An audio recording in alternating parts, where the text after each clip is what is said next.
Confederacy of dunks. Toronto Raptors. Scotty B. We the North, baby. What's up? This is a Confederacy of Dunks basketball podcast. I am your host, Freddie Rivas. We are on the Raptors Republic stream website. We're with Raptors Republic. How have you been doing it this long? You don't know. It's because I said the. Threw me off. Listen, I throw myself off. That's the type of host I am. ADHD's popping. Let's go. Let's go. You're already hearing Andy Hull. He's a producer, co-host. He's great. Got the Jays hat. Got the Kawhi sit down. Got the Crash Bandicoot t-shirt. We're here for everything. Oh, Crash Bandicoot, pardon me. Wow. Bandicoot? Wow. Wow. Listen, hot start. Stellar beginning. Hot start. Welcome. I'm rattled because of the Pascal trade. But we have a amazing first-time guest with us. I'm honored to have him. I'm a fan. We got Curly from the Live by the Three podcast. What's up? How you doing? Thanks for joining. Woo! Thanks for having me. No, man, it's I've been a fan for a long time. Didn't start off that way. Yeah, yeah.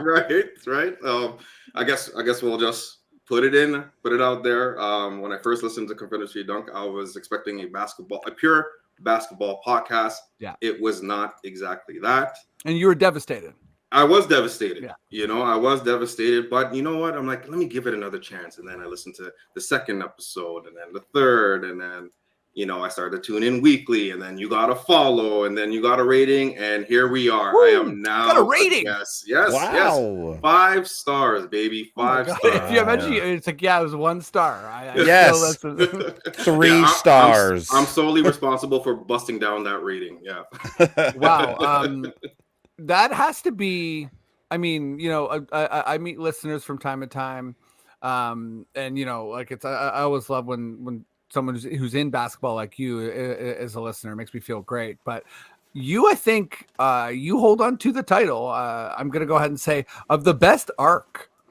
I don't know anyone that has a better arc with the show. So, giving us a second try and then being like, I like it. I follow. I'm honestly started a Patreon for you. It's pretty sick, Oh, it's awesome. You guys do great stuff, man. And I'm a huge fan. Thank you. Appreciate it. Amazing. Freddie, I just realized I do have a Raptors hat here, so I'm just going to put it on. Okay. What are we doing? Do you know what I mean? Wow, right. Let's go. YouTubers. There we go. Yeah, now the visual component is here. Yeah. Now we're fully into it. And there's still a Crash Bandicoot shirt. No change. Oh, my God. Obviously. There. Listen. Yeah. Right? We can't just be all Southern Ontario sports teams because... honestly, it's rough out here for us right now. Yeah, it's rough. And that's tough. Listen, that's a good segue. Anyone who listens to this pod a lot knows that I like having a competitive team. And we do not have one. We are in the midst of a lot of changes, obviously. We actually sort of like half broke the Pascal stuff. We were recording our pod when he was getting traded, but it wasn't like a lock to the point where we had, some of our comments were like, he's not even traded yet, but it did happen in the morning. And we'll get to Pascal in a sec, but we're in this space where Bruce Brown's here. Maybe he's just passing through. I'd say a lot of players are on the block. Pirtle's still injured. We blew out Miami, had that, Ewing theory style game where, your best player, or, even if it's Scotty, like one of your better players in Pascal leaves and the team just sort of, has that energy game, and we smacked Miami, but we, lost to Chicago and absolutely got, is humiliated the right word? But we got beat up by a pretty injured and bad Memphis Grizzlies. So the vibes are not good. And Curly, let me go to you. The question is, the Raptors are bad. what is the next step or steps? Well, I think it's definitely a loaded question, but I'm gonna say It that is. they're gonna have to figure out what team that they want to be. Like you moved off your veterans and some cornerstones in OG and Pascal, and we had a back and forth on Twitter talking about how they should keep Pascal and offer him that extension, but that is long gone, obviously. Yep. But what are you trying to accomplish here? Are you developing? Are you going through a full rebuild? Because it seems that way. You're playing bad enough to make it look like a rebuild. And you know what? It's not all doom and gloom for me, because it's great to see them score the basketball. And it's at least great to see them go down swinging in some games, definitely not the Memphis game, but they go down swinging for the most part because they're able to score the basketball. And that's something that they struggled with. It's something that I've been asking for years, that let's shift off this defensive approach, because what good are defensive stops, rebounds, steals, blocks if you can't convert in the opposite end, right? So you're going through a development route. Why is Thaddeus Young still getting 26 minutes over Grady Dick? Why are we not seeing Javon Freeman Liberty? Why are we not seeing? Well, we can't see Marquise Noel because he pulled a hammy. And why don't we see this big old youth movement? And I really feel that they're struggling with an identity. They don't know what team they want to become. Are they going to go full development? Are they still trying to compete? Are they competing for the play-in? I don't know. But I will say, in terms of what they need to be doing, is you guys are not going to be good defensively. So what are you going to do? What is the next step? Outscore everyone. There is absolutely no reason why Scotty Barnes and RJ Barrett and Emmanuel Quickley, the BBQ era is here. There is no reason why they should be playing less than 40 minutes a game. Outscore everyone. Push the tempo up, get out of transition, try to get those transition buckets, try to get transition threes for Gary Trent Jr. and Grady Dick. Just let the ball fly, because you're not stopping anybody on the opposite end. So you might as well lean into a strength of yours, and that is scoring the basketball right now. When was the last time we've seen a stretch of games where they scored over 100 points consistently? They had 3 games where they scored over 110 points. I don't think we had 3 games where they scored over 300 points. So I think that's where they should be leaning. Figure out who you want to be and just run the basketball. Run these teams out of the gym. Do exactly what the Memphis Grizzlies did to you yesterday. Yeah, that's a really, really good point. And I think a good way to look at what's happening right now is we can use our youth to run and to move and to basically jack up shots, right? I know without Pirtle playing, it's harder to get screens and for a guy like Quickly to put up 8-10 threes a game. But whatever, just do it and figure out a way to be aggressive. I really like that take. Like, I really like. I mean, I don't want anyone to get injured, but I sort of want to see what we can do, right? Like, let's throw Grady into the fire. Like, stop. Like, I think the training wheels should be off, right? For a couple of our guys. Like, obviously Scotty is he's proven himself in a variety of ways, right? Barrett's looking good. I think we all see what could be with IQ. And the more talent you have, the more you can do. But I want to see a lot from him, like as a decision maker and just sort of game flow guy. But in the absence of chemistry, I think it's a really good point to be like, hey, let's try and make sure we score 120 points a game. Andy, yeah. I was gonna say, Curly, I'll have the Raptors have scored 100 points in their last 3 games, and they're all losses. Yeah. Fair point. So there you go. Yeah, but at least they're losing in an entertaining fashion, right? There is that. Yeah, I you know what? If is this a thing? I've been thinking about this lately. Where is it like? Because I kind of agree with you, losing in an entertaining fashion. I mean, I think outside of maybe that Memphis game, because that was just more frustrating, and maybe it's just because of the compounding, like I mentioned, of all the other things that are happening around us right now. Like, I'm not a Bills fan, but like everybody, pretty much every other NFL fan I know around here loves the Bills. There's Leafs, there's Raptors, and everything is just going just down the toilet right now. Mhm. But it feels like, that the Raptors are at least exciting to watch for the most part. Like we're losing games, but it's like it's fun to see this new crew, and like it's when your team is making big trades, like it's fun, it's fun to talk about and stuff. So like at least we got that going for us.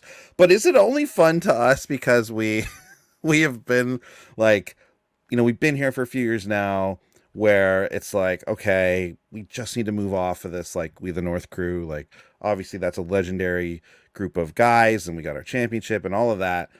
It's time to just really fully turn the page here, which I think is what Messiah is doing, 100%. But like, is that the reason why it's exciting? It feels like that is partly the only reason it's exciting, and I feel like if this keeps up for much longer, it's like I'm already kind of not excited anymore. Do you know what I mean? Like we're in the middle of it right now, and I'm already like, okay, I like that being said, like I think if Jakob wasn't injured, we probably would have won a couple of those games, in the last week or so. Like losing your starting center is a big deal, especially when you don't have another one. You know what I mean? You have no other center at all. So yeah, I don't know. It's starting to wear on me. Is this a wrap for the Raptors? Yes, I think it is. Yeah. I think you touched on something, Andy, that is unfortunately going to be a big topic for the foreseeable future, which is this mixture of like, you might think you want a tank, and when you're in the tank, it's not fun. And transactions, after February 8th, they're done. Right. So we might have some entertainment with who gets moved where and that sort of thing. But losing a bunch of games, like the moral victories, the positive trends, the, whatever, like the percentages, like they're fun for the hardcores. But I happened to listen to, I was driving back from work and I was listening to the Memphis game on the radio. And then when I rewatched it, I noticed that both sets of commentators uh, talked about how the arena had no energy at all. Like they both used different times to be like, "Damn, this arena's really quiet. These people are sleepy." I think, and then the discourse is a little bit like, "Well, you do gotta like do some stuff if you want people to cheer." You know what I mean? There was that little bit of like, anyways, I'm just sort of speaking to your point, Andy, of it's transactions are fun. Like who doesn't like transactions? The off-court stuff is interesting, right? It's always going to be interesting, but right? But like when you watch it on court, it's like, and especially for that game against the Grizzlies, the game against the Knicks, it's like, whew, brother, okay. Well, one game it felt like we just got outplayed, out energied almost, and then the next game you're just like, why can't we win against this team? Certainly we're not this bad, but it seems as though we are quite bad. yeah, right. It does seem we are quite bad. And you know what's interesting about the NBA specifically? We've got 3-4 teams who are 10 and under in wins, which is like, I feel like that's nuts. You know what I mean? Like the fact that Detroit only has 4 wins is obviously crazy, but then San Antonio and Washington each don't have more than 10 wins, right? And we're not far off from that, but there is a bit of a jump. So it's like we're bad, but we're not like dismally bottom of the league bad, but it kind of feels that way, which is it's a nuts season. It's wild. Yeah, there's levels to this shit. I have a theory on that. And in the Memphis game, it might be recency bias, but it's the way that you lose games. I think a lot of that has to do with it. Like, it's okay if you're going to lose a game, but don't lose a game when you're not getting back on defense and you're turning over the ball 17 times and you keep looking at the guy next to you if for a missed defensive assignment when you actually blew coverage. And I feel like that's part of the struggle right now, and that's part of the reason why it doesn't feel good, because they're losing in ways that they're not built to lose. Like, you have athletic players and you're losing because of athleticism, Yeah. because of, Yes. you know what I mean, effort, Yes, energy, absolutely. that kind of thing, right? Mhm. So it definitely sucks, but you know, maybe this is kind of you know, me a coping mechanism. But I always think about the dodgeball quote from Vince Vaughn, that if you have a goal, you might not reach it. And oh man, how did it go? But if you don't have one, then you're never disappointed. And I gotta tell you, it feels phenomenal. That's how I feel right now. I don't have any expectations from this team other than have fun basketball. Yes. So I'm not disappointed. So Yeah. you know, Yes. it's a level of acceptance. But when you've had teams in Raptors history where your best player is Mike James, you look at this team and you're like, hey, it's not that bad.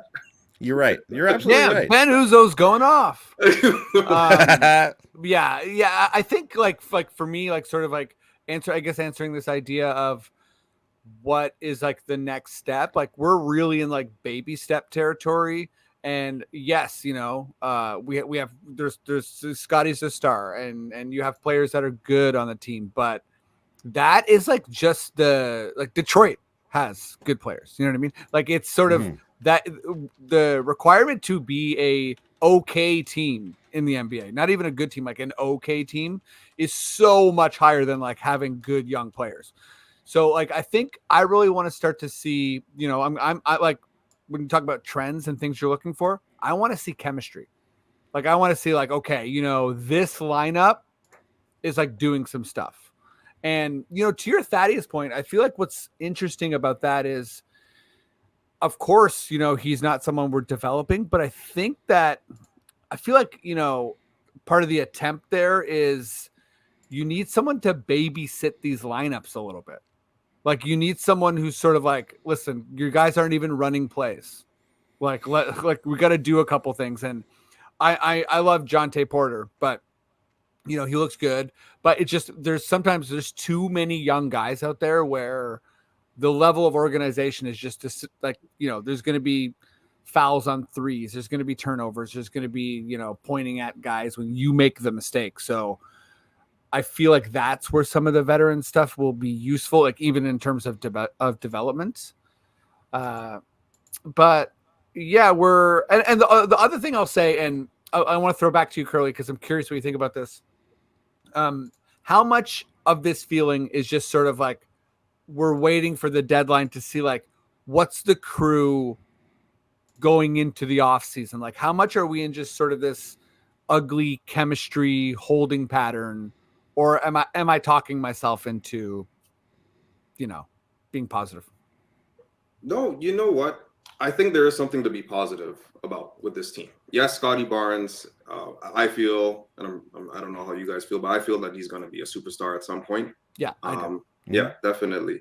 And I think for me, the positivity stems from we went from Scotty Barnes just being the future to now we have RJ Barrett and Emmanuel quickly being part of that future, Mm-hmm. and that's something to for sure. definitely be positive about. And I think part of the struggle was that Masai, as great as it was to have this team, you know, go through their ups and downs, I don't think he gave them the pieces to succeed, to address some of those limitations and really complement players like Pascal, like Fred, and so on. So I think now and I can't believe I'm saying this because I absolutely hate this word coming from this front office, but they're evaluating. You know, they're looking at this team, seeing what their limitations are. And my hope is, and I'm sure your hope is that they're going to address some of these limitations, maybe have a little bit more depth, a little bit more consistency with our big men. And I think come trade deadline, whether they do moves or not, at least we have something to look forward to, that at least the BBQ era is here. Is it going to be here for the long run? I think a lot of that really hangs on whether Scotty can take that next step. And if you were hesitant on that regard, then why are we moving off cornerstones like OG and Pascal? You know what I mean? So it's kind of like pick a struggle at this point if you're this front office. But to your point, I think there's something to be positive about. Yeah, I like pick a struggle. Go ahead, Andy. I'll tell you something that there is to be positive about. The name, the BBQ era. Yeah. Am I right? What Yeah, a no, wicked cool name that we have was now natural, for this. yeah. Flew right in. It totally is. It's perfect. I want more barbecue themed things happening at Scotiabank Arena now. I want there to be full barbecues, like tailgating parties all the time now, For sure. please. Thank you. Cherry Street BBQ. I mean, Step up. and where's where's M&M meat shops? Let's get the RJ Barrett steaks, the Emmanuel Quickly ribs. Yeah, I don't know, whatever. Let's go, right? The Scotty Barnes sauce, like something. Yeah, exactly. Right? Let's do it. Connect. Wow. IQ Smart Burger. Let's go. The Impossible Burger. Something Paramount Fine Foods Mississauga Barrett. Okay. Wow. I'm sorry. Wow. That is when a joke falls apart. That's a lot of syllables there, brother. That was a lot of syllables. Listen. Paramount Fine Foods Mississauga, shout out forever. Sometimes you're a plane, you're trying to take off on a runway, and you're like, wheels broken. Then you try to slow down. That doesn't work either. Plane crashes, people die. Directly in the swamp. Yeah, sorry. You're in a swamp. Directly in the weird swamp at the end of a runway, which we all know. It's all flubber. Everybody's safe. Yeah. Okay. Let's. I think. Anyone who knows this podcast knows how much I love Pascal. He's my favorite Raptor of all time.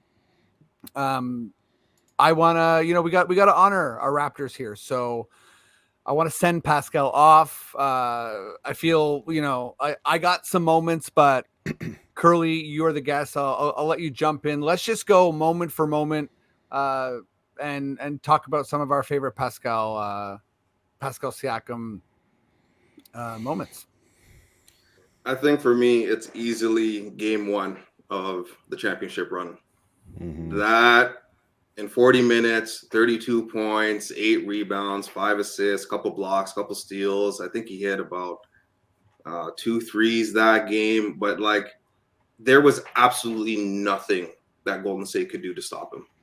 They threw Draymond Green, they threw whomever they had. I don't even remember. I was just so captivated as how Pascal was just piecing them apart. And of course, Kawhi Leonard being there, kind of being that superstar, having that gravity, creating those opportunities. But Pascal still had to score. He still had to get after it. He still had to earn every bucket. And I think that was very telling. And I think that's what offered this fan base that, even though we know Kawhi is going to be a rental, we're going to be okay if Pascal can step up in this fashion in big moments. And he has multiple times there. I mean, take last year, for example, we sucked. Or the couple of years ago, we sucked when he got injured in Dallas. You know what I mean? And he came back, and then here we are in the play, going on that playoff run with the Sixers. Obviously, not the result that we want, but when I think of Pascal, I think of somebody that has earned everything up until this point, which is why it was very confusing to hear how he should take the first offer, he should do what's best for his team. Like how about we commend this guy for starting basketball late and becoming a most improved player, a multiple-time All-Star, a champion. You know what I mean? So that performance really sticks out to me. And if I'm going to be a little bit more recent, that 52 points in Madison Square Garden. Yeah. Completely shattering Andrea Bargnani being the highest scoring Raptor in Madison Square Garden history. Which is a wild stat. Right? 41 Weird. I did not know that. He went full primo in MSG. You know what I mean? Wow. But the big lights. Yeah, you know what I mean? The big stage. Bargnani steps up. Didn't know. But yeah, it definitely has to be game one for that championship run. Huge moment. I mean, the 52 Madison Square Garden, huge moment. I'll jump in with sort of, this is like a many moment. This is a play that early on where I was like, this guy's wild for this.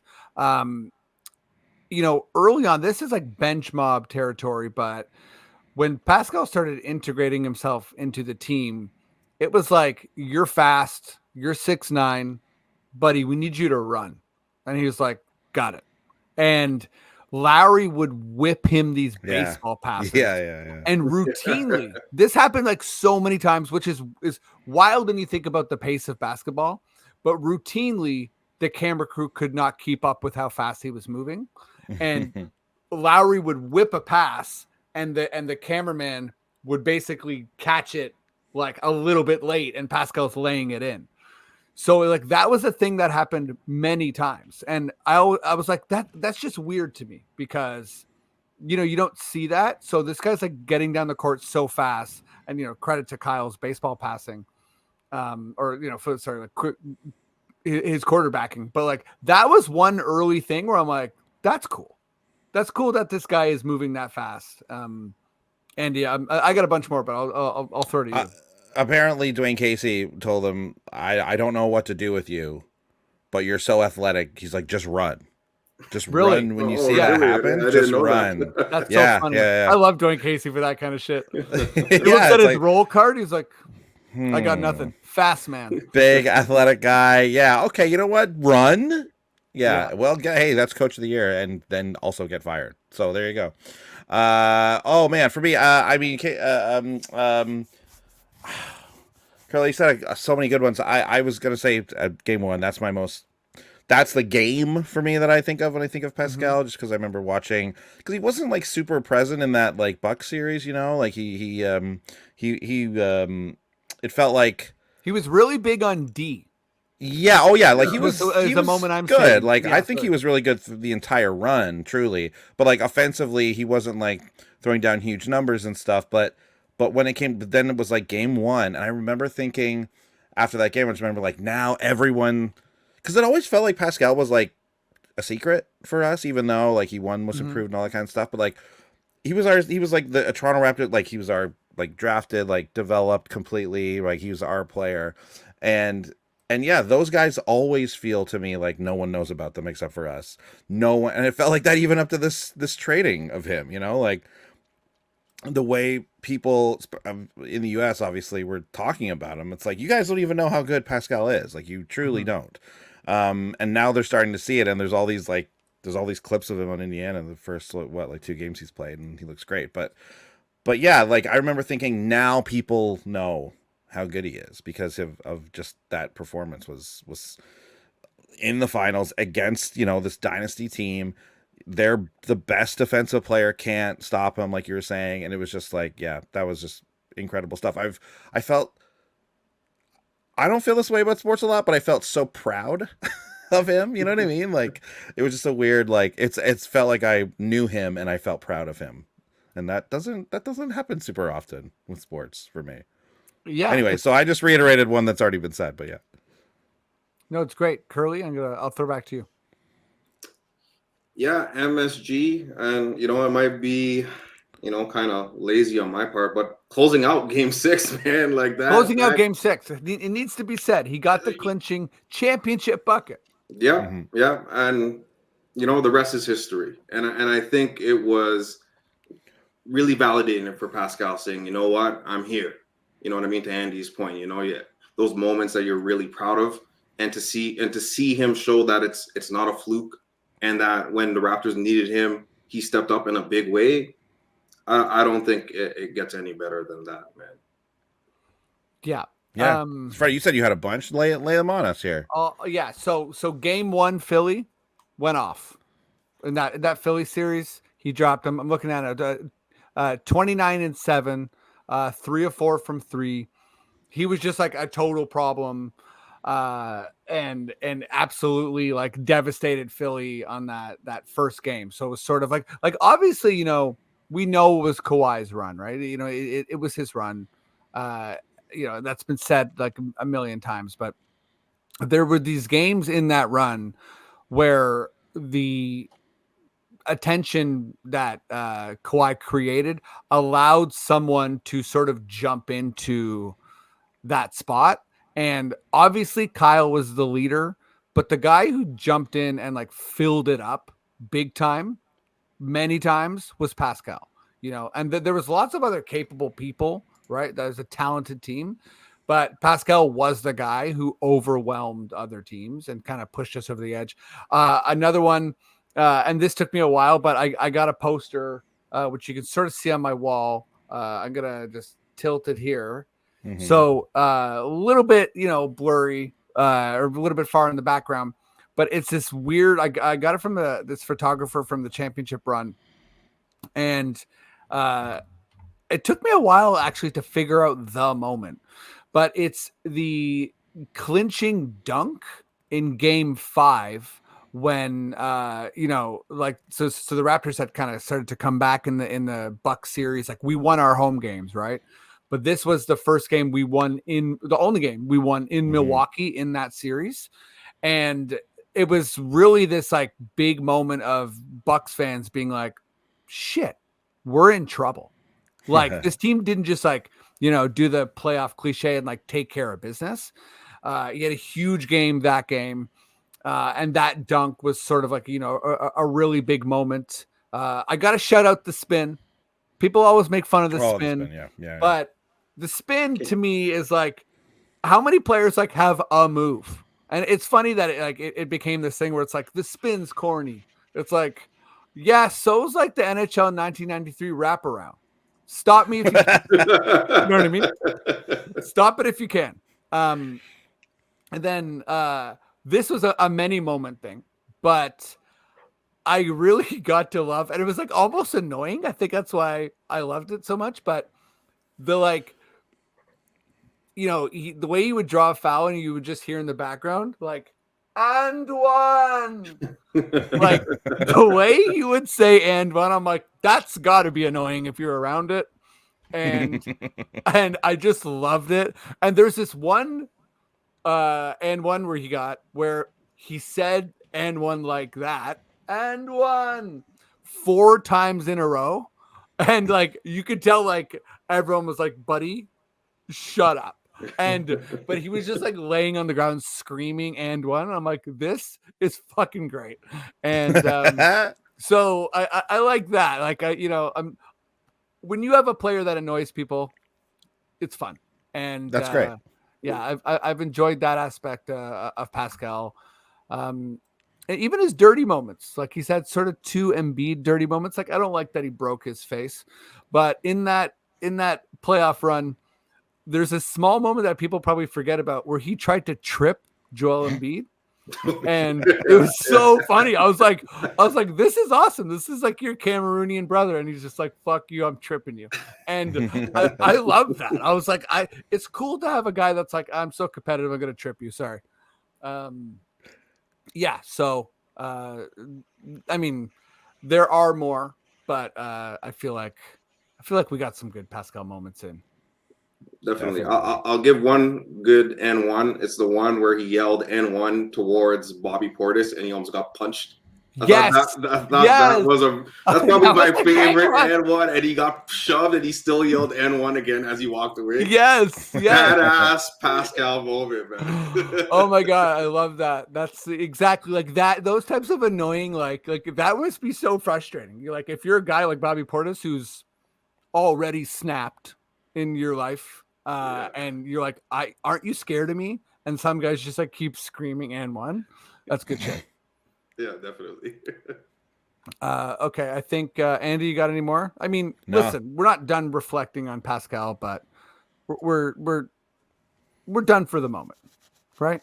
Yep. Yeah. Do you think they'll retire his number? That's a great question. I hope so. I don't know. They better, man. I think they should. I don't know what the Raptors sort of retiring lore is. Yeah, I mean, like I mean, obviously, question. Like when it comes to who's the first one they're going to retire, it's Kyle for sure, right? It's Kyle, right? They're like waiting for Kyle. It's almost like they're waiting for Kyle to retire, and Kyle's like, I won't stop playing. And I'm going to really crush it in Charlotte now, which is great. Yeah, Carl's like, I won't let you buy me out because I'm bringing Charlotte to the playoffs.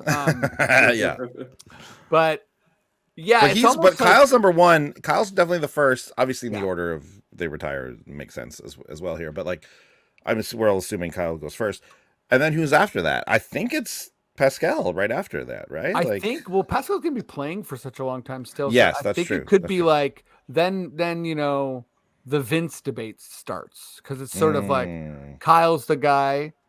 Are you a retire Vince's jersey guy or not? I'm like 50-50 on it. Like I see both angles. Where are you at with that, Curly? Well, you're talking to a VC fan, so yeah, you have to retire his number because I think his impact went beyond Raptors. Yeah. You know what I mean? Like He's the Dude yeah. inspired a documentary.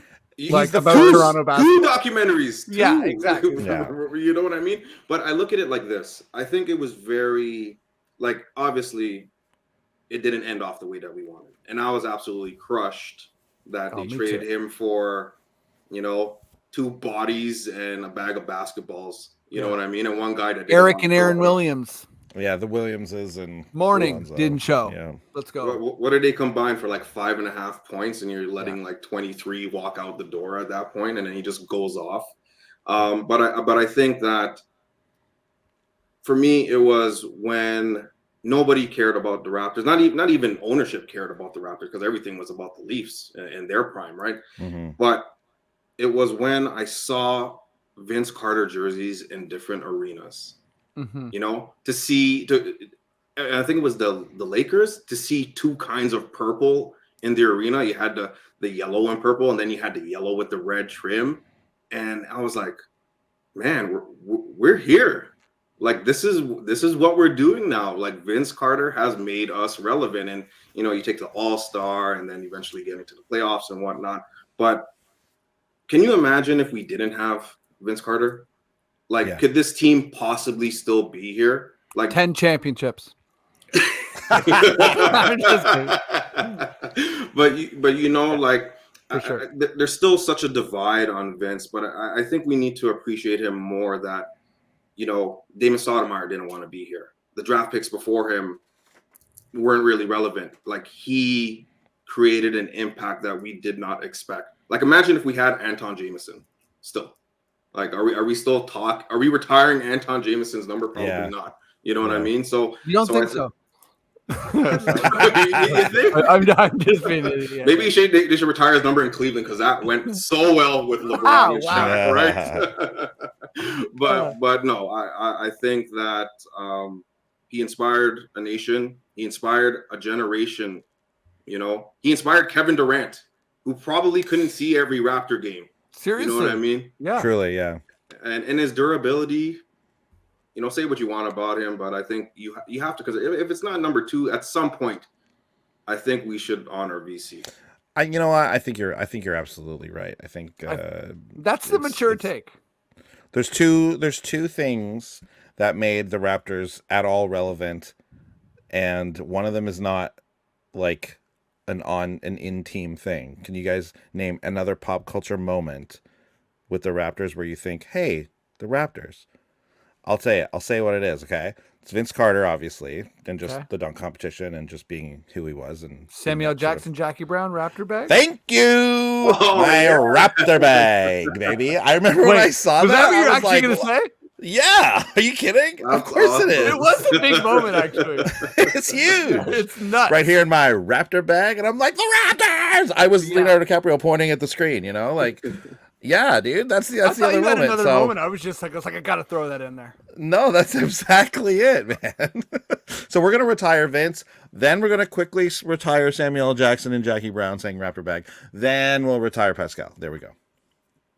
Yeah, I like that a lot. Shout out Raptor bag. Yeah, shout out Raptor bag. Shout out Raptor sure. bag. I'm so happy that's where you're actually going. Wow. Okay. We're gonna get silly here, and yeah, I thought of a fun one. I think we'll see where this goes, but I tasked you both and myself with creating a reality TV show with a current NBA player as the host. So, I mean, Andy, I feel like you're gonna crush this. So let's just set the bar high here. So I'm gonna start with you. Now, what you said? Yes. Okay. You said the host. I said the host. Yes, you said the host, but did you mean just featured as well, perhaps? I Because not every reality show has a host. Soft rules. Soft rules. Sure. Okay. Great. Good. Love it. Okay. Well, I think the number one option role. It's all good. Yeah. It's not like it's going to do mine any favors, but it's okay. Let's go. Yeah, dude. Listen, the number one option here, and again, I think. Did I say this at the beginning? No, I said this before we started recording. I think someone should actually make this show. Once these players are no longer playing, which for a lot of them is probably not that far off, but you've got Keeping Up with the Kardashians, biggest hugest reality show. How about Keeping Up with the Antetokounmpos. Okay, That We was get- one of mine. It was. you were shortchanging yourself. You said you didn't have any good ones. Yeah, that's a great idea. one. Because there's 5 brothers. Yeah, exactly. People forget about the oldest brother, who was also a professional soccer player. Yeah. Bravo, No, you got it. bravo. All the Antetokounmpo brothers in there, and obviously Giannis is the Kim. But like, we're all in here. We're watching the Greek Freaks, all of them, and maybe I don't know, maybe there's a theme where they're traveling the country playing basketball, but maybe not. Maybe they're just at home. They all live in the same house. Because I just assume that they all do because, right? Like, they all live in Giannis's house, right? Like, Thanasis at least lives in Giannis's house, right? It's like, For sure. He's running through walls in his house. Like, it's like literally like he has such Kool-Aid Man energy. If Kool-Aid was the most ripped person you've ever met. Yeah, exactly. But this is a show. This is an actual show that they should actually make. Like, E should look into I'd making this watch show. this shit. I would 100% watch it. 100% watch it. Yeah. So there you go. That's the first one I got. That's What do you guys? huge. That's huge, man. Way to set the bar. Like, Curly? damn, man. Well, I mean, that was one of them. I was kind of flirting with that. Okay. I'll give an honorable mention. I was gonna stick with the Giannis theme, and I was gonna call it "What's the Thanasis gonna do?" because his contract is up and he's not playing a lot of basketball. It's just about Thanasis. It's just about that one issue. But here, this is the angle. So Giannis is gonna come in there. He's gonna tell him that he's not going to resign him because we all know Giannis runs the Bucks. So he's not going to give him a contract extension, but he is going to help him find his next calling. Nice. And it's going to be him 30 days trying a variety of non-major sports. So we're talking pickleball, we're talking polo. This is until great. he figures out what he's going to do. And he's just smashing equipment all over the place. Yeah, you know what I mean? He's bulldozing people playing ping pong, you know what I mean? Or table tennis. Yeah. And cracking pool cues and snooker. You know what I mean? Like that was one of them, right? But my true idea was Patrick Beverley. Okay, Pat Bev. The conversation around dogs. He's calling the Raptors pups. He's not scared of Siakam when he's here, so on and so forth. So I have a show called Who's Got That Dog in Him? Okay. And it's a competition with dogs. Okay, yeah, for sure. Right? Curly, these are like, killer ideas, dude. You really did shortchange your idea. You really did. First of all, that name's great. You should legitimately write that down right now. So that doesn't get lifted. Like, who's got that dog in him? Pat Bev? Oh my god! Right. And the answer is nobody. Yeah, the answer is always no one. Right. But it's like 8 dogs and their owners, competing in basketball activities. So you got dogs like doing shooting competitions, doing passing. It's all basketball. But in the end, the competition is going to be that number one dog against Pat Bev. So the dog is going to do a basketball-related obstacle course. And Pat Bev is going to do the human equivalent of the dog Westminster Dog Show. This poodle can't dribble for shit. Doesn't got the dog in him. Doesn't got that dog in him. I'm sorry. Your Labradoodle doesn't have that dog in him. So that's where I was at. The dogs have spoken. The dogs have spoken. It's just they pan to a bunch of dogs barking. Just yeah, that's great. Yeah. There you go. That's amazing. You got some imagery there with like the dogs playing poker. Pat Bev rips through. Who's got that dog in him? Who's got that dog in him? Which one of these dogs has that dog in him? None of them because they can't play poker. It's just showing you different pictures of the dogs from that episode. That's fantastic. One of these dogs. Yeah. One of these dogs. One of these dogs. Wow. Pat Bev's going to steal that from you after he listens to his podcast like he does every week. But listen, he has to trash talk the dogs. Like 100%. He has to. Yeah. Oh, there's no chance he doesn't, right? Like, no, he's gonna get in those dogs' faces. Yeah. Looking at the chihuahua, you ain't got that dog in you.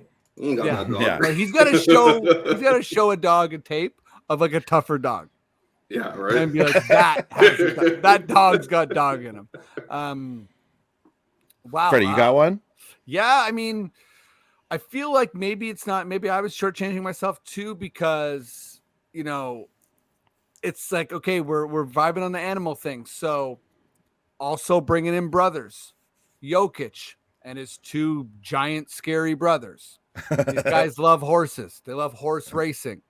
Right. Now, I'm sure horse racing, there's people who know more about it than I do. And like, I've enjoyed the Welcome to Wrexham series with Ryan Reynolds. So I want to see Jokic and his brothers like basically become like invest heavily in some racetrack or some horses or whatever and like create a dynasty of horses and just be like whatever, like,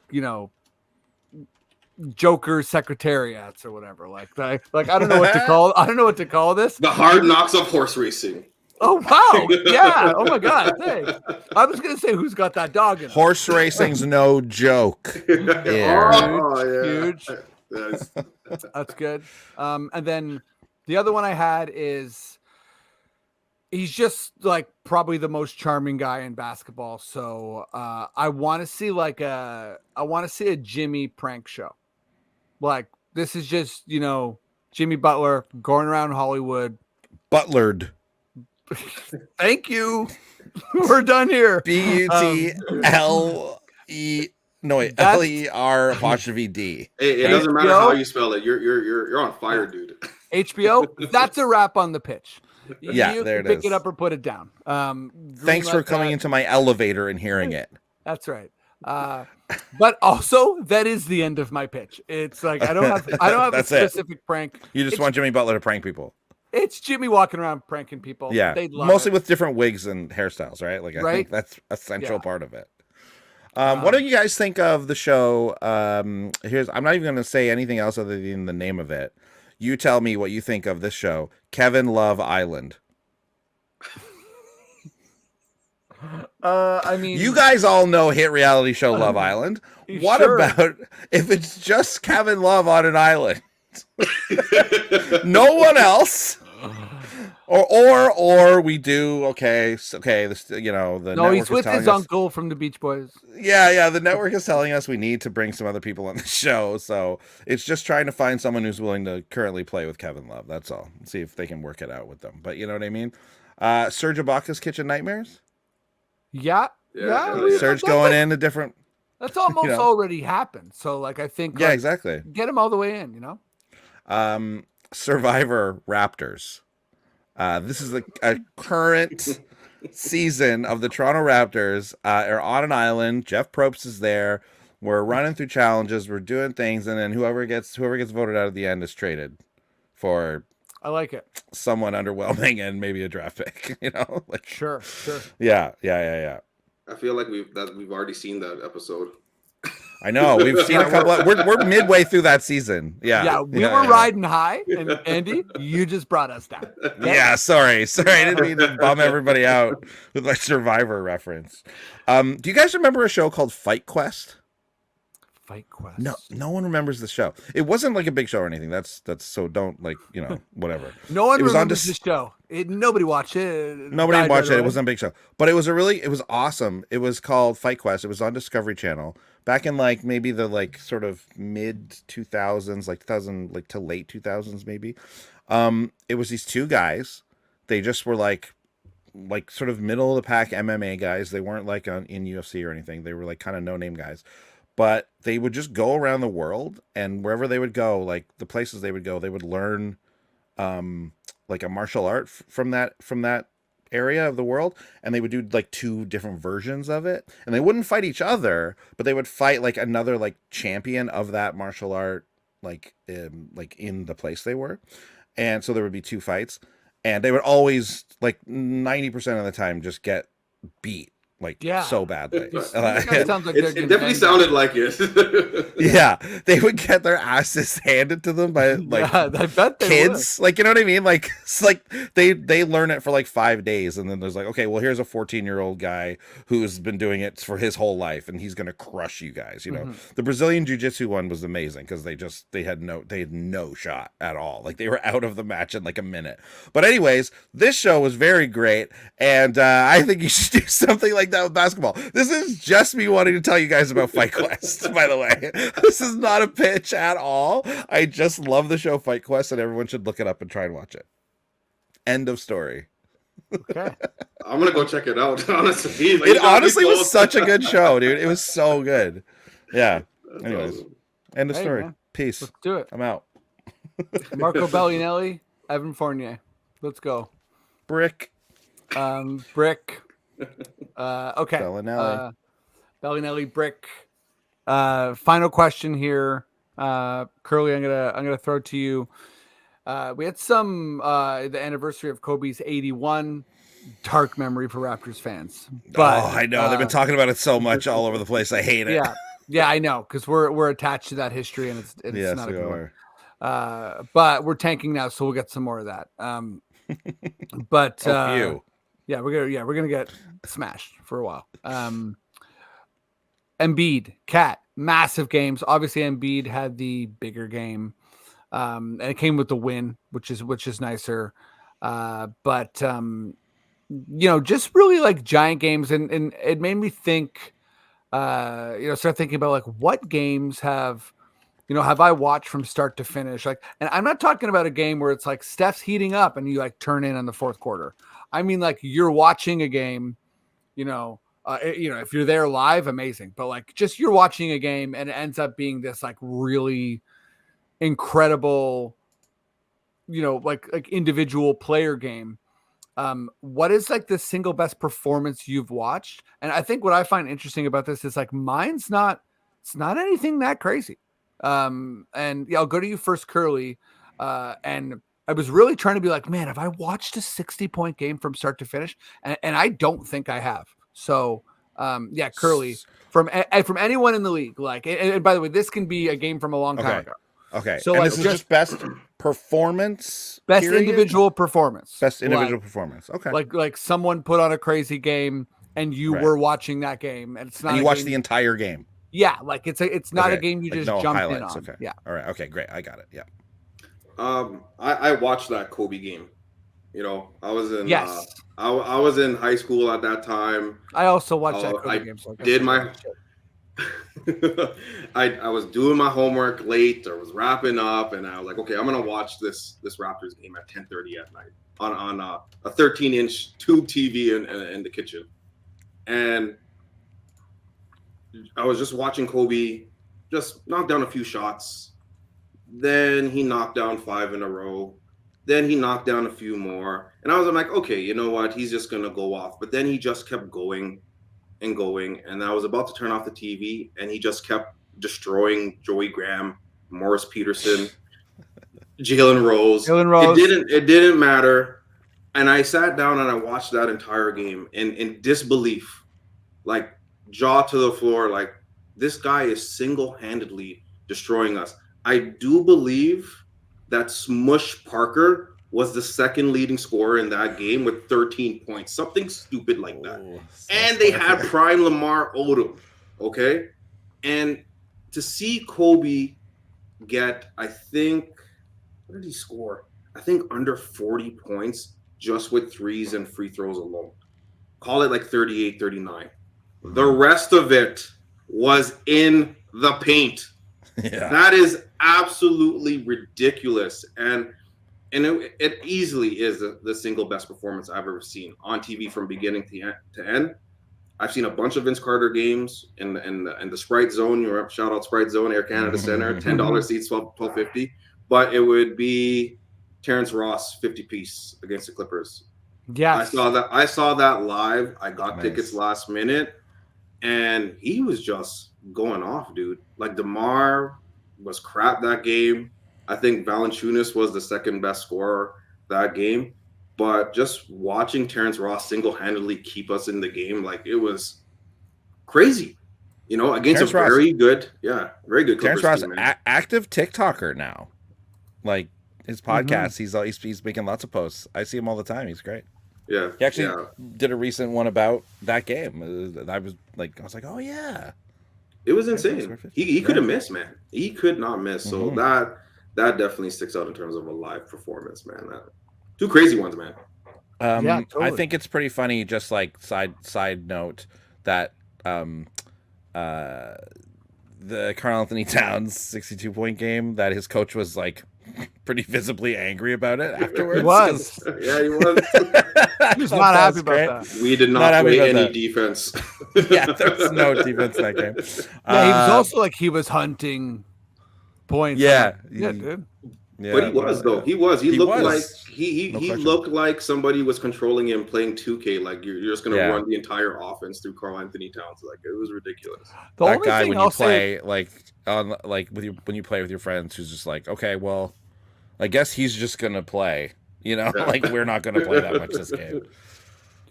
the only thing I'll say is though he was like on fire to a degree where it's like, you know, the guy's going off. Like it's not like, I know he was hunting his stuff, but it's like he is hitting a lot of buckets. He's hitting a lot of buckets, but they didn't win. It's true. Like, and losing maybe if he did more of the other things he's supposed to do in a game, maybe his team would have won. You know what I mean? Anyways, that's fair. whatever. That's whatever. That's neither here nor there. Let's talk about best performances. Okay, so for Raptors, for me it was Vince against the 76ers. Nice. Game was that game 3 of that series, I think it was, and then I'm just looking at it now. Let's not talk about that the next game. Al Larson did the exact same thing. Let's not talk about that part of it, because at that moment it's kind of similar to what we were talking about earlier. I was like, look, everyone, Vince is so good, you know? Like I remember just being so excited watching that game and him dropping 50 and like a huge win against the 76ers. And then obviously we know how it went after that. But still, that game was just amazing watching Vince. Like same thing. It felt like he couldn't miss from anywhere. And then in the following game he did miss quite a bit. But anyways, excellent performance. If you want to talk like all NBA all time ever, I can only trust what people say about it. I did watch this whole game, but my feelings about it at the time were different, and I'll explain it in a second. I watched the whole the Michael Jordan flu game. When I was a kid. That was like kind of right around when the Raptors started. That's when I started watching basketball, right? So so that year's finals, Jazz Bulls. Yeah. Yeah, I remember watching that game and being like cheering for the Bulls because like whatever, we all loved the Bulls back then when we were kids, and I'm being like, what's everyone making such a big deal about? Like, they kept saying he was sick, but I'm like, he looks fine, you know. And he scored like 36 or something, like very good point totals for the playoffs, incredible for a guy who was that sick. And I remember, like, even at the end of the game, I was like, yeah, it's very good, obviously. But, like, come on. Jordan's, you know, whatever. He's a bit sick. In hindsight, watching the documentary and just, honestly, the hindsight of, like, a week later, I knew how like, big a deal it was. But, like, for some reason at the time, as, like, whatever, I was in, like, grade 7 or something. I don't even know. But I was like, I just wasn't that impressed. But looking back on it, I'm like, wow, I witnessed one of the greatest NBA performances of my life and somehow wasn't that impressed by it. I just didn't have the like reference at that point to know that it was that good because I was so new really to the whole thing. You know what I mean? So that's funny. This is the honesty I'm looking for.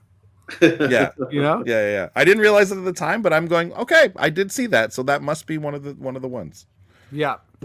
Mine is you know, and I'm looking at the stats, and I think it's like it's partially an era thing where, you know, they don't look as insane as so many of the stats we're seeing now. You know, even thinking like the Mitchell versus Murray battle in the bubble, I'm like, man, some of those numbers are bigger than this. But the game where I was like, and I watched it with a group of people, right? Because it was the beginning of kind of like, is, the like, he's amazing, but is LeBron, could he be the GOAT type conversation? And it was game 5 against the Cavs. So I'm looking at the stats now, like they're amazing. Like he got 48 points, 9 rebounds, 7 assists, 2 steals. He scored every point in the fourth. I think after like a certain minute, or maybe every point period. It was just the way in which he was doing it, that like this amazing Pistons team that was like so stacked with defenders couldn't stop him. They were like hanging on him. He was hitting threes. He was doing it on the Wallaces. Like there was something about the way he was doing it, and then also doing it against the Pistons. Like there was this kind of like Michael Jordan symmetry. There was something going on with that game, and like it's not like I, like you, Andy, were sort of like, it's not like I was sort of like, oh, I'm not that impressed. Like everyone else, I was like, I'm witnessing greatness or whatever. But yeah, so that's my individual game. In person, I did see the DeMar 52 against the Bucks, which was pretty sick. Sweet. Nice. And I remember my season seats are in section 309. Shout out 309. And I was with a friend, Roger, and I was going insane because when he got to like 46, I started like shouting, and I was like, he's going to get the record. He's going to get the record. And people were like, buddy, like sit down. And I was like, DeRozan's going to get the record. And I'm going to fucking snap. And like, I was basically standing up and going wild. And people were like, okay, this guy, like, he's really nuts, but he's on to something. And I can't say that I got everyone in on it, but at least in my section, I got 309 going. And that was a fun individual performance moment. Those are my answers. Cool. Guys, breaking news. Doc Rivers has accepted the Bucks coaching position. Big surprise. Breaking news right here on the podcast. That's huge. This is going to be wild. Woj, we got Andy. Yeah, exactly. Sorry, but even more breaking news. They're letting Doc go and Bud's coming back. Okay, wow. I can't believe it. Huge. That's so embarrassing. The Doc. Honestly, good move though. Good move. That's messed up. Like Bud should have. Yeah, but yeah, that's a wild story. Like I think that's like a TBD, because I think we got to hear more why Green was let go. I mean, I do think the Bucks. Just mini tangent. I do think the Bucks could be doing better, but they are still doing good. You know what I mean? Yeah. Like what is it? Like third place? They're third place, right? Or something like that. Yeah, they're like I think they could be, with their record, the best team in the NBA. So maybe it's just sort of like Giannis is like, I have Dame, and my coach isn't good enough, I guess. It feels it's gotta be like a personal thing, don't you think? Like it's got to be like a differing on some kind of philosophical level of like what they're doing as a team or something. Could like be, that. yeah. Like, it's not like they're not bad. Obviously, we're still kind of waiting for to like gel a bit more. Even though they're second in the NBA. Yeah, exactly. Like they're still so good. 30 and 13. So it's insane. So like, yeah, but there is a thing though, right? Like there is a thing of like, this isn't. It's weird. I don't know. It's interesting, but yeah, it is. It's kind of nuts. I'll talk to my people. Yeah. Okay. Get on the horn. Yeah. Get him in here. Who's your people again, real quick? Let's see. That 70s show crew from Wisconsin. They got a lot of connects. Except the one guy that except the guy who's in jail. Yeah, the one guy who's bad and no one associates with. And what about the other two and the Scientologist too? You honestly couldn't have picked a worse group of people. I'm out on the whole show. I'm out on the whole crew. It's just Topher Grace, everyone. It's just Topher Grace. I swear. Topher Grace. I'm a cheesehead. Go Packers. He's now connecting with that 80 show. Yeah, dude. You know what? Don't worry about the Packers either. I will. I don't have any people. Okay, busted. Okay. Oh wow. Okay. Yeah, Honestly, yeah. okay. Yeah, Way to let us More down, breaking Freddie. news. Yeah. More breaking news. Busted, grilled. It's the Nasus. It's the Nasus. That's who your guys. That's Yeah. who your people is. Yeah. All right. For the Bucks. Okay. Wow.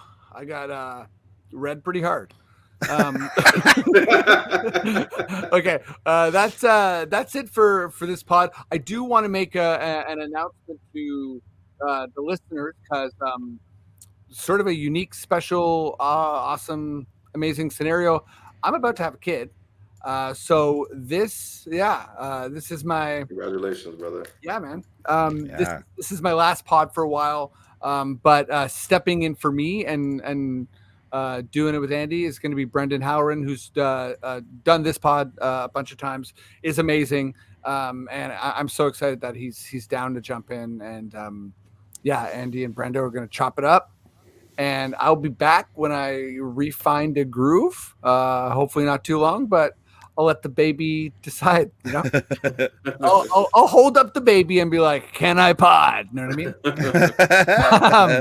Just strap them to your chest and do a podcast. You know? Yeah, you know what I mean. People will be like, "That's okay, fathering." But yeah, so just thanks everyone for the support, and I will see you in a little while.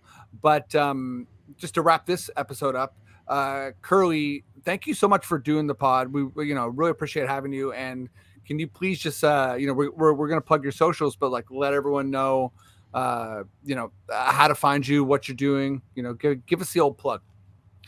Well, I appreciate that, boys. Like, this was so much fun, and it's a vibe. Like, we're looking for a Raptors vibe. Well, you guys are a vibe, so I appreciate you guys. Thank you. And bringing me on Thanks. and making me part of this whole experience. As for me, I do the reaction pods. I've been slacking on the weekly pods because I'm trying to get guests, and it's just boring talking to myself all the time. So I'm just right. So working on a couple of weekly pods. I've had Samson on there and Trey, all Raptors alum, even S as well. But working on some weekly pods, and check out at Live by the 3 or at Live by the 03 on Twitter.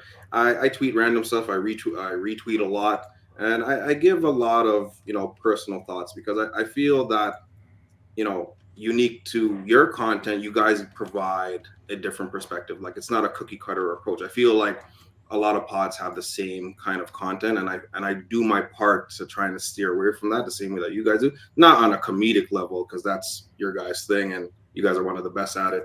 But I'm just gonna say, give yourself more credit. You got that dog in you because. Oh yeah, thank you. You brought it. I've been knighted. Appreciate that. But yeah, no, I'm on your favorite platforms. Give me a follow, give me a like, and hey, support Confederacy of Dunks, man. They're awesome. I've had a great time. Anytime you guys are willing to have me back, I'll be a part of it, man. I appreciate you guys. Man, yeah, please come back. Easily, appreciate it. No question about it. Yeah. And yeah, everyone follow the Raptors Republic. I tried to. That was just a shitty callback because that sort of did make sense. No, I remembered. I got you. Yeah. Okay. Like, subscribe. Powered by FanDuel now. Yeah, guys. powered by Come on. FanDuel. Let's get go. on More it. breaking news. Off. Powered by FanDuel. Yeah. Andy, do you want to plug that fight show again, or? Yeah, Fight Class. Check it out. I don't know if it's on any streaming platforms anymore, but it used to be on can't find it. It's gonna be tough to find. Maybe it's on YouTube. I don't know. Look it up. One of the episodes is a jiu-jitsu thing. They get smoked. It's so awesome. It's honestly so good, though, dude. I bet it is. Amazing. Well, yeah, we will be back next week with Brendo and Andy and yeah. And our guest will be Norm Souza, who's a producer at Fox NFL, and he's a big Raptors and Clippers head. Yeah. So we're gonna have him on the show. Yeah, Norm's amazing. We're lucky to have him, and yeah, we'll see you guys next week. Thanks for supporting. See ya. Peace.